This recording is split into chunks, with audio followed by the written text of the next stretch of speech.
Okay, Aries, this is for you. Sisilipin natin ang inyong past life. At kung ano ang lalabas dito sa inyong past life, titingnan natin kung ito ay nagpapatuloy pa sa inyong kasalukuyan at kung bakit ito nagpapatuloy at ano ang dapat na gawin ninyo sa inyong sitwasyon. Okay, Aries. Tingnan natin. Ngayon ay September 2, guys. Okay? September 2. Tingnan natin ang inyong past life. Kung kayo naniwala sa past life, ito ang inyong past life. Okay. Sa past life ninyo, Aries, kayo ay mahilig. Kumbaga, nagtatrabaho kayo sa mga technology. Okay? May kinalaman sa technology. Yung mga, kunwari, mga kotse. Okay? May mga tornilyo. Okay? Sa inyong past life. At maaaring ilan sa inyo, sa inyong kasalukuyan, kayo ay nai-involve o nagtatrabaho sa ganitong klase o larangan ng mga, bawa, may kinalaman sa mechanic, sa mga gumagawa ng kotse, nagre-repair ng kung ano-ano, yung may mga tornilyo, may gulong, at mga piyesa. Okay, something.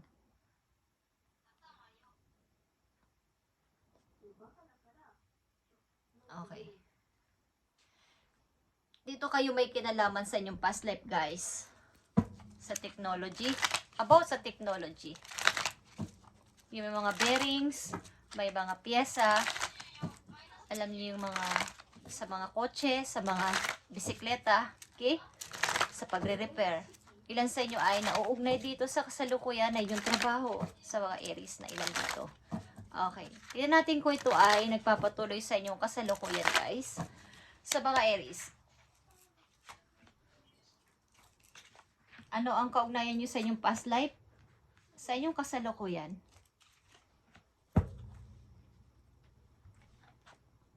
Nandito ang 9 of Swords, guys. 6 of Pentacles. 2 of Pentacles. And 5 of Wands. Okay.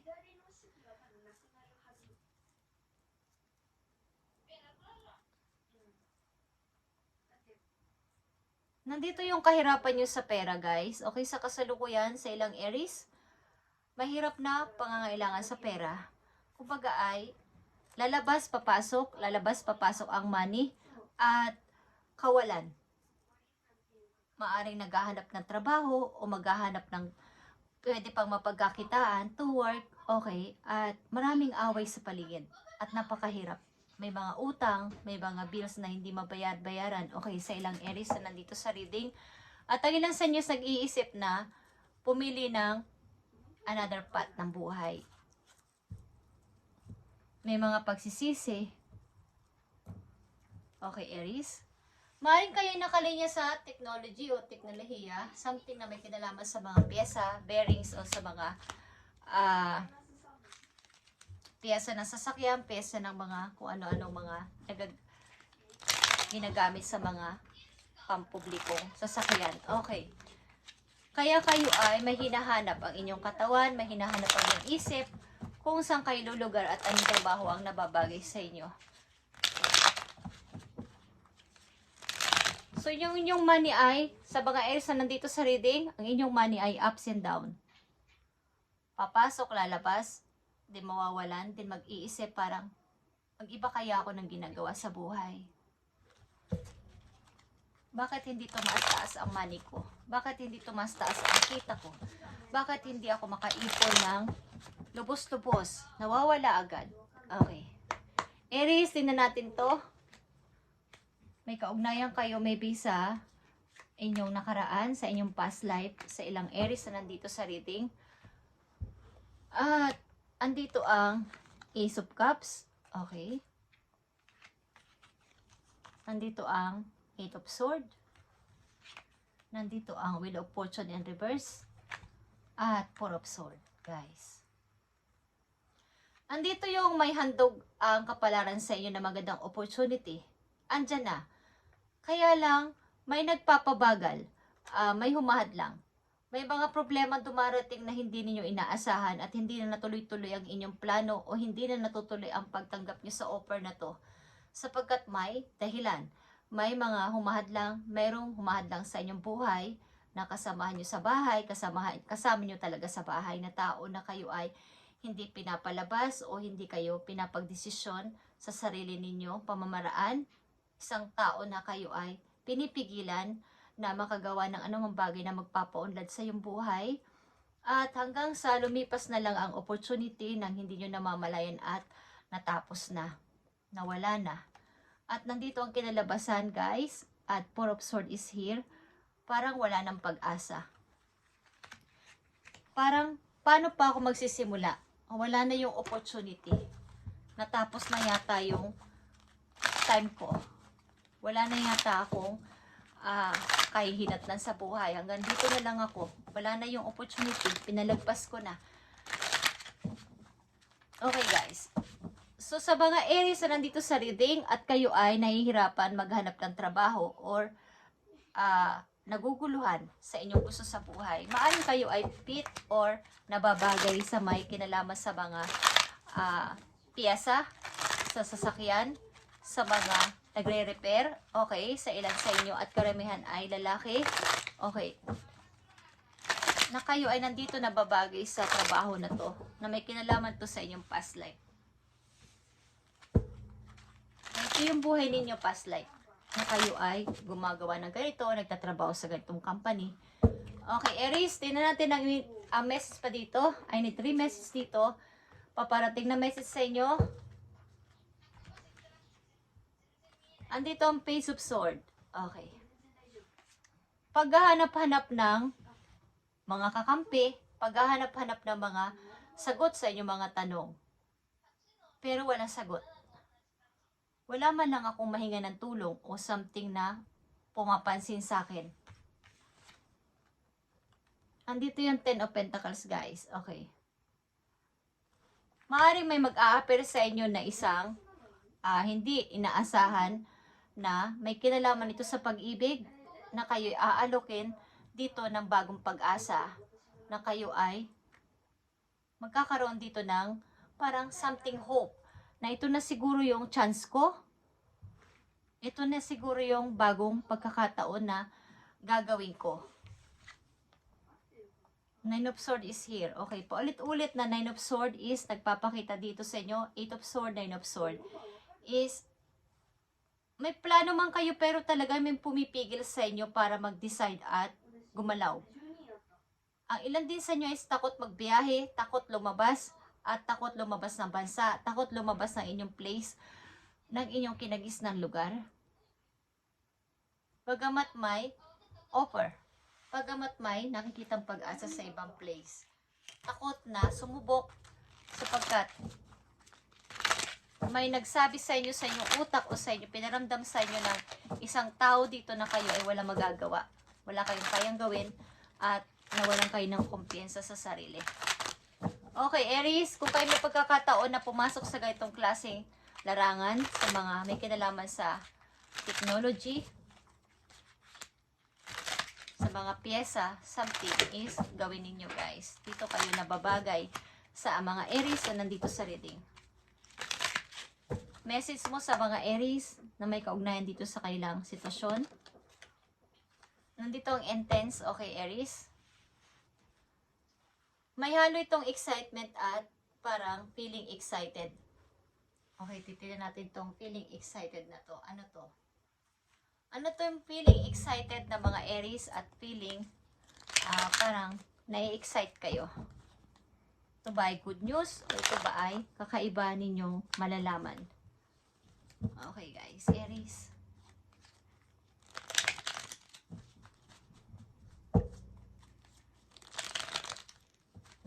Sa ilan sa inyo kaya hindi kayo mapatagal o makatagal sa isang trabaho, lalo na kung kayo lalaki, ay nakalinya kayo sa ganitong klaseng tatrabahuhan. Kaya lang hindi kayo aware. Okay. Ilan sa inyo is magaling mag-repair something. Ano tong intense na mararamdaman ng mga Aries o nararamdaman ng mga Aries? Ano tong intense na to?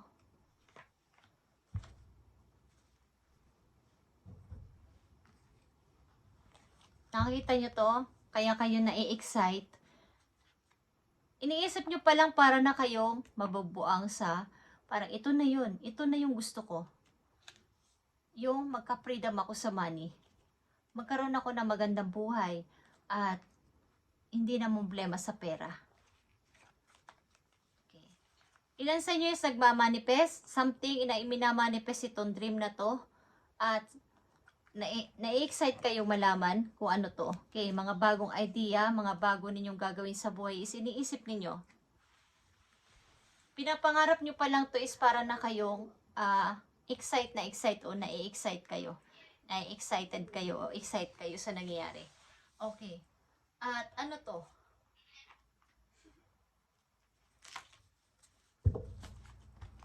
Para sa mga Aries na nandito sa reading, ayon sa kailang past life.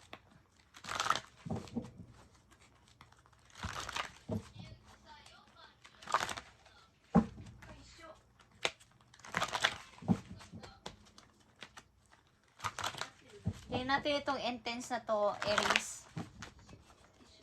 Intense, nakapalob sa intense na message sa mga Aries. Ano tong intense na to? Okay, Aries. Andito ang leap of faith. Ito ay, pagpapasimula, ito ay 0. 0 ito, guys. At ito ay leap of faith. Kahit unknown ka o magtitake ka ng risk dito sa gagawin mo na to, ay gawin mo to, okay? Sapagkat ito ang iyong ikakabuti. Believe in yourself. Listen to your heart. Do what gives you joy. Do what gives you joy. Kung ano yung nagpapasaya sa iyo at ano yung gusto mong gawin this time, ngayong linggo na to, ngayong buwan na to, o ngayong taon na to, gawin mo. Kahit na hindi ka sigurado. Sapagkat dito ka magtatagumpay. Okay. Ito yung bago mong pag-i-start sa buhay, Aries. At take, parang leap of faith ito. Parang, ito yung kahit na hindi mo alam ang patutunguhan mo o gagawin mo sa buhay ay naniniwala ka na kaya mo o kakayanin mo. Sapagkat ito yung iniisip mo pa lang to ay nai-intense ka na, nai-excite ka na magkakaroon ka na ng freedom sa money, mababago na lahat ng yung mga perspective, mga kaisipan, at yung passion mo is matutupad na, yung desire ng puso mo. Okay. Follow your creative passion. About ito sa yung passion. Yung may kinalaman sa yung gusto talaga at hindi yung dinidikta ng ibang tao na ito yung gawin mo, Aries, ito yung desisyonan mo, Aries, ito yung isagot mo, Aries. Hindi yung dikta o approval galing sa iba. Yung galing mismo sa puso mo, Aries, ang sundin mo. Okay, kayo ay nakalinya sa technology. Ano man tong klaseng technology na to, kayo ay nakalinya dito, guys. Sa ilan sa inyo. At sundin nyo ang tinitibok na inyong puso.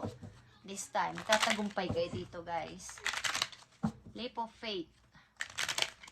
Message pa po you, Aries. No more complaining. Andito yung message na no more complaining. Complaints are affirmations of victimhood, which is never true spiritually. Take back your God-given power by affirming that you have an abundance of choices and freedom. With your increased confidence and acceptedness, watch this positive affirmation blossom into reality. Do not, parang no more complaining na ikaw ay gagawin mo to sa buhay mo. Okay? Sapagkat yung passion mo ito. Hindi lang basta fantasy ito na pinapangarap mo lang.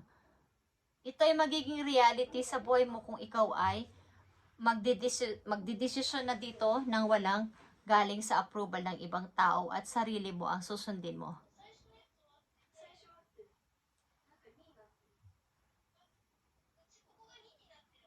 Gusto mo nang magka-freedom sa money, magkaroon ng parang freedom sa kahit saan, abundance of choices are freedom. Ito yung gusto mong mangyari sa buhay mo, sa ilang Aries na nandito, sapagkat kayo ay nasa isang trabaho na hindi na taas-taas ang inyong sahod. Lalabas, papasok lang at walang natitira. So, ilan sa inyo is naka-linya sa technology, something technology na word. Okay. sa inyong past kasi ito inyong trabaho sa mga Aries na dito sa reading. At magtanong kayo guys, kay Universe. Ito ay message galing kay Universe. At ito ay ating pinabasbasan sa kanya, kay God at kay Universe at sa mga guides ninyo dun sa heaven. Itanong ninyo sa isip ninyo ang gusto nyong itanong at ibigyan ko kayo ng ilang segundo para mag-decide. Okay guys? Okay. Magtanong kayo sa isip ninyo ang gusto nyo itanong dito at kung anong lalabas dito, ito ang sagot sa inyo ni Universe. Sa mga Aries na nandito sa reading, itanong ninyo kay Universe ang inyong gustong itanong at sasagutin niya ang inyong tanong.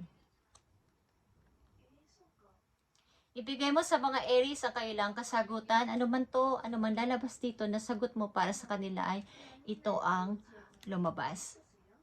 Gusto mong sabihin sa mga Aries na nandito sa reading na gusto mong bigyan ng message today, September 2, 2025. Ibigay mo ang tamang message para magkaroon sila ng guide at kaalaman sa kanilang routine sa araw-araw. Thank you and God bless sa inyo Aries. At ito na ang sagot sa inyo ni Universe. Okay. Okay guys. Okay. Nakikita nyo ang sagot sa inyo ni Universe. Ano man ang inyong itinanong, let it go. Okay. Let it go is here. Salitang let it go, guys. Kung ano man ang itinanong ninyo, yan ang sagot sa inyo ni Universe. At may nagsasabi sa inyo na isa pang sagot. Okay, isa pang sagot ni Universe sa inyo. Isang-isa na lang. At ito ay para sa inyo, Aries. Thank you so much. Okay. Night. Okay, gabi. Ano man ang inyong tinanong, ito ay mangyayari sa gabi or gabi ang sagot sa inyo. Maaaring ito ay let go, night, night, let it go. Let it go at night. Okay.